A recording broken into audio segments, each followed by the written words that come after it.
Welcome to Odds.com's NHL breakdown for Tuesday, March 9th. It is 11 p.m. Eastern on March 8th, and I'm trying very hard not to follow very closely the games that are going on right now. Arizona is up 3-2. I've gone for the enormous -1 score instead of just taking the plus 165 that was offered to me.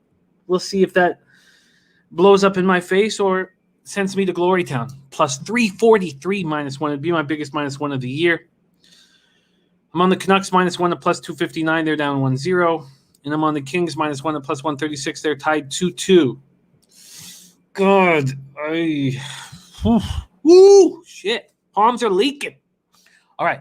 Let's get to work. Thank you guys so much for joining us. Let's go. There are 3 games that we are attacking on this Tuesday, March 9th card, and it's very different from the card that I'm on tonight. On Monday night, we were with dogs other than the Kings. On Tuesday night, we are playing favorites on the -1.5 line, something we haven't done very much of this season. And this card is absolutely screaming for it. Let's get to work. We start with the Buffalo Sabres at the Philadelphia Flyers. Sabres are 6-14-3, 4-7-1 on the road at the Philadelphia Flyers, 12-7-3, 6-3-2 at home. We're at Wells Fargo Center in Philadelphia, Pennsylvania. Buffalo opened up as a big dog, plus 195. It's gone down a little bit. They're now plus 190. The total for this game was a 5.5. A very comfortable total for me to attack, and I am attacking. I'm on the over. It was originally -120 to the over. It's come down to -115. I'll take that extra 5 cents of value and attack this over. Let's break this game down. I'm not sure who's going to be between the pipes for the Sabres, but I tell you, whoever it is a sieve. Whether it's Carter Hutton, 5-4-2, 2.44 goals against average, 883 save percentage.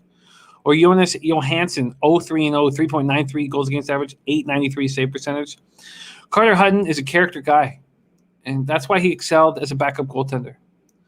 It was one of the many mistakes that Sabres management has made, giving him a good contract and expecting him to be a starter. Just because you're loved in every dressing room you enter, it doesn't mean that you are a number one netminder.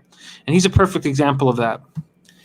For the Flyers, I expect Carter Hart to be in between the pipes. 6-5-3, 3.47 goals against average, 893 save percentage, 1 shutout. He's not been good this year. He needs to step up for this hockey team.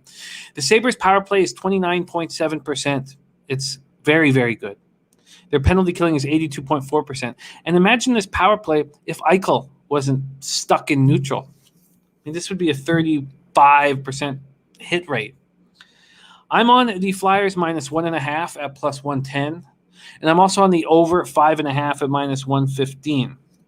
Flyers power play is not very good, 18%. Their penalty killing is sitting at 72.2%. The Buffalo Sabres are an absolute mess. They must be faded night in and out moving forward. They've lost 7 straight. Their goaltender, Linus Ullmark, was holding everything together. He was quietly having a very strong year. 2.44 goals against average, 919 save percentage. Now he's out for at least a month with a lower body injury. Their one superstar, the franchise player, the guy you could build around for the first time in his career, is falling apart. And it sucks. I'm a big Jack Eichel fan. 2 goals in 21 games. He's playing listless out there. Rasmus Ristolainen returned from injury. With the slow development of Dahlin, Rasmus Ristolainen became the number 1 defenseman for the Sabres, took the job, and looked like he was running with it in the beginning of the year. In the first 10 games before he got hurt, he was a +2. He had 6 points. He looked good. Then he gets hurt. He comes back. In the 6 games back, this is a different team he's playing on. It's a team without hope. And it's tough being a number 1 defenseman on a team without hope. He's a -10 in 6 games with 2 points. So let's look at what management did in the offseason. You need to change the culture in the dressing room. You need to create a winning environment. So you signed Taylor Hall? Are you kidding me? Taylor Hall and Eric Stahl have combined for 5 goals and are a -28 in 46 games. When you're the worst team in the league, you can become the best team in the league. You build yourself through the draft, and you give those young forwards ample ice time. You don't bring in these old veteran players who were once top-level snipers and give them the ice time that the kids deserve. This team deserves to be losing the way they are. They lost the top 4 defenseman in Jake McCabe for the season injury. That hurts. Fade, and bet overs. Their goaltending is terrible. They have a good power play. They know they need to score to stay in games. Let's talk about the Flyers. They've lost 2 straight. They're playing in a very competitive division. And if the season ended right now, they wouldn't make the playoffs. They need wins, and they need a sense of urgency. This is an extremely deep squad. Drew finally got off the schneid. Now Konechny, Nolan Patrick need to follow suit. You'd think that if the Flyers were getting monster years from James Van Riemsdyk and Joel Farabee, that they'd be high atop this East Division. That is not the case. Look at this forward group. They're getting production from JVR, Couturier, and Farabee on the first line. The second line of Loughton, Hayes, and Konechny needs to do more, is capable of doing more. Then their third line, Claude Giroux, Nolan Patrick, and Jakub Voracek. They're the number 1 ranked third line in the league. They're better than some teams' first lines, and they're not rolling. They need to get their shit together because this could run right towards a Stanley Cup, or they could not make the playoffs. They're right there on the precipice. They're going to have urgency tonight. They're going to beat the Sabres handily. We move on. Next up, 7 p.m. Eastern, New Jersey Devils at Washington Capitals. Devils 8-11-2, 6-2-1 on the road. Washington Capitals 14-6-4, 7-3, 7-3-2 at home. We're at Capital One Arena in Washington, D.C. This total is at 6. It was originally juiced to the under, and then it's come back. It's come back just 5 cents at some of the licensed legal books. Some of the offshores have moved at 10 cents towards the over. I have interest in this under, but I haven't pulled the trigger, and I may not, but I have interest in it. Oh my God, did that go? Oh, sorry, I thought that goal got called back. Okay, stay focused. From a money line perspective, the Capitals opened up at minus 210. Money came in on the Devils. They're down at minus 192. For me, without Nico Hischier, I'm not going to bet on the Devils. Hughes has not stepped up. The guys they brought in over the KHL, from the KHL over the last couple seasons, have not been as good as they hoped for. So it's not my money that's been going on the Devils. I'm on the Capitals minus 1.5 at plus 120 here. I thought about taking the minus 1 line. I worked it out on my calculator to get a minus 133. I came close to it, but I decided not to. Scott Wedgwood will be in between the pipes for the Devils, I think. I mean, I don't know how you don't go back to him after that shutout, 40-save shutout against the Bruins. He's 2-3-1, 2.33 goals against average, 923 save percentage, 2 shutouts. Mackenzie Blackwood, 5-6-1, 2.97 goals against average, 904 save percentage. He's being below average, and he better step up or he'll lose the job to a journeyman. Devils power play 12.9%, not being good. You can blame Jack Hughes for not developing at the rate maybe they were hoping to. You can also blame this defense, which is weak. Their penalty killing is god-awful, 65.1%. You know who you don't want to see on the other bench when your penalty killing is shit? Alexander Ovechkin. You don't want to see Kuznetsov, Backstrom, Carlson, Oshie. Capitals power play has been okay. It's a good number, 26.2%, but they can do better. They can be a plus 30% power play. Their penalty killing has been great all year, 82.1%. The Devils snapped their 5-game losing streak in a 1-0 win at the Bruins on Sunday, and they needed Wedgwood to stand on his head to do it. Hughes, Pavel Zacha, Miles Wood. I mean, these guys, there aren't enough. Igor Sharangovich, Nikita Gusev. These guys are supposed to come over to KHL and show the quality of that league. Well, what they've shown is they're below average players in the NHL. Now, it's going to take time. They're young kids, but their Corsi figures are ugly on offense. They're ugly on defense. The Capitals have won 4 or 5. They're coming off an impressive 3-1 win in Philadelphia on Sunday, and it was an extremely important win because Ilya Samsonov's first great game of the season. They need this guy to be huge between the pipes, and they got a little sign from him that he's ready to go. He had a lengthy bout with COVID. It looks like he's ready to get hot. It hurts to lose Tom Wilson to a suspension. He's going to be missed, for the next 3 weeks. But this is an excellent hockey team. I have them to win the Stanley Cup at 16-1, and also I took them again at 22-1. They're deep as the ocean, baby. Ovechkin and Kuznetsov have not found their form. When they do, Look out. Capitals -1.5. We move on. Another 7 p.m. Eastern start. Nashville Predators at the Carolina Hurricanes. Predators 11-14-0, 4-7-0 on the road. Hurricanes 17-6-1, 8-1-1 at home. We're at PNC Arena in Raleigh, North Carolina. Here we go. Carolina opened up at -173. That moved to -200. Money coming in on them, and for good reason. I got in on them at +130 on the puck line. Excuse me, +130 on the puck line, and they're now down to plus.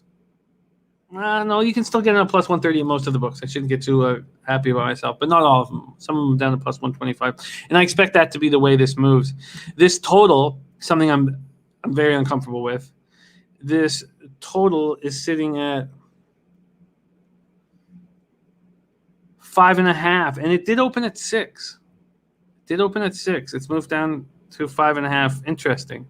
It's a total that concerns me.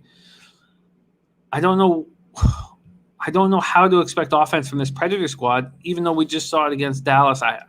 I find it difficult to expect it night in and night out. I'm on the Carolina Hurricanes -1.5 at +130. Pekka Rinne I expect to be in between the pipes for the Predators. 6-9-0, 2.93 goals against average, 902 Sabres handles, 1 shutout. Alex Nedeljkovic I expect to be in between the pipes for the Canes. They've been going back and forth. Reimer, Nedeljkovic. Nedeljkovic 4-2-1, 2.26 goals against average, 927 Sabres handles, 1 shutout. Now, for those of us who've been betting future bets on the Hurricanes in years past and hate the net mining tandem of Mrazek and Reimer, Nedeljkovic looks like he's the answer. 2nd-round pick. He's got nice numbers. Highly thought of prospect. Preds power play being good, 20.2%. I expect that to slip a little with Ryan Ellis out of the lineup. And Matt Duchene, I guess if there's one thing he does above average is the power play. 70.2% penalty killing. That's going to hurt when you play against teams with strong power play like the Canes, who have a 29.5% power play and an 81.2% penalty killing. They're a strong unit.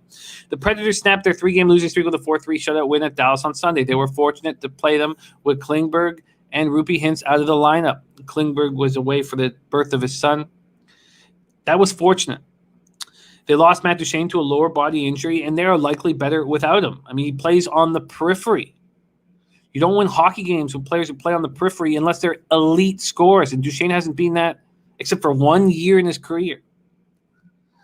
They lost Ryan Ellis to injury, and it's an enormous loss. We've talked about it here on the show. He plays 24 minutes and 39 seconds a game. How do you fill that up? You just can't with this hockey team. Now they have Mattias Ekholm back. They have Mark Borowiecki back. You don't – maybe Ekholm. Ekholm can play a chunk of those minutes, but you don't want Borowiecki out there for too long. The Predators' penalty killing is terrible. I don't believe in this hockey team and will happily fade them. The Hurricanes saw the team they need to be when they lost 3 straight to the Tampa Bay Lightning. They lose 3 straight to the defending Stanley Cup champions, and it wakes them up. And I bet you Rod Brind'Amour uses it all the time with them. Since those humbling defeats, they've won 5 straight. Nedeljkovic looks like the real deal. They are so strong up the middle. Sebastian Aho, Vincent Trocheck, Jordan Staal, they each have over 20 points. You have one of those guys on each line. We've talked about Svechnikov moving to that 3rd line with Jordan Staal, Trocheck handling that 2nd line, and then you have Aho on the 1st line with Niederreiter. That is a complete squad. They now have the 2nd highest number 1 defensive unit in the league in Dougie Hamilton and Jacob Slavin. This is a very dangerous team that will continue to win hockey games, and I am backing them here on the -1.5 line. This is my action. I'm on the Flyers -1.5 at +110 and the over 5.5 at -115. I'm on the Capitals -1.5 at +120, and I'm on the Hurricanes -1.5 at +130. Favorites for us on Tuesday night. Now let's take one last peek. Still 1-0 there. Looks like I might need an empty netter in that Coyotes game. Ooh, palms are leaking. I need this casher. Thank you guys for your support. Thank you for watching our show here on odds.com. Let's have a big Tuesday. Still have a chance to have a big Monday. I knew that over in LA Anaheim was the spot. And with this Minnesota Vegas spot, clearly, if you know that Pietrangelo and Mark Stone aren't going to be in the lineup, I just was not keeping myself abreast a titty of the latest information. My ear was not on the streets. That's what happens. You take it right in the drink hole. Well, I need 1 goal from Arizona, baby. Just 1 goal, man. Give me that empty netter, baby. Let's all cash. Thank you for watching. Get paid in full. 1 more goal, Coyotes, please.